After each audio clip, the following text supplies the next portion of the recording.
ಪ್ರಶ್ನೆ 1. 2026ರ ಮೇ 16ರಂದು ಯಾವ ದೇಶ ಭಾರತಕ್ಕೆ 1000 ವರ್ಷಗಳ ಪ್ರಾಚೀನ ತಾಮ್ರಪತ್ರಗಳನ್ನು ಮರಳಿಸಿತು? ಉತ್ತರ ನೆದರ್ಲ್ಯಾಂಡ್ಸ್. ಪ್ರಶ್ನೆ 2. ಈ ತಾಮ್ರಪತ್ರಗಳು ಯಾವ ಶತಮಾನಕ್ಕೆ ಸೇರಿವೆ? ಉತ್ತರ 11ನೇ ಶತಮಾನ. ಪ್ರಶ್ನೆ 3. ಈ ತಾಮ್ರಪತ್ರಗಳು ದಕ್ಷಿಣ ಭಾರತದ ಯಾವ ಪ್ರಸಿದ್ಧ ಸಾಮ್ರಾಜ್ಯಕ್ಕೆ ಸೇರಿವೆ? ಉತ್ತರ ಚೋಳ ಸಾಮ್ರಾಜ್ಯ. ಪ್ರಶ್ನೆ 4. ಈ ತಾಮ್ರಪತ್ರಗಳಲ್ಲಿರುವ ರಾಜಮುದ್ರೆ ಯಾವ ಚೋಳ ಚಕ್ರವರ್ತಿಯದು?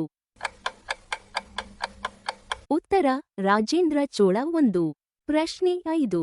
ಚೋಳ ಡೈನಸ್ಟಿಯ ರಾಜಲಾಂಛನ ಯಾವ ಪ್ರಾಣಿಯದು? ಉತ್ತರ ಹುಲಿ. ಪ್ರಶ್ನೆ 6. ಈ ತಾಮ್ರಪತ್ರಗಳಲ್ಲಿ ಬರೆಯಲಾದ 2 ಪ್ರಮುಖ ಭಾಷೆಗಳು ಯಾವುವು? ಉತ್ತರ ಸಂಸ್ಕೃತ ಮತ್ತು ತಮಿಳು.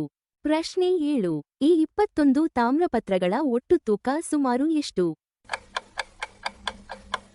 ಉತ್ತರ 30 ಕೆಜಿ. ಪ್ರಶ್ನೆ 8. ಡಚ್ ವಸಾಹತುಶಾಹಿ ಕಾಲದಲ್ಲಿ ಈ ತಾಮ್ರಪತ್ರಗಳನ್ನು ಯಾವ ಭಾರತೀಯ ಕರಾವಳಿಯಿಂದ ಒಯ್ಯಲಾಯಿತು? ಉತ್ತರ ಕೋರೋಮಂಡಲ್ ತೀರ.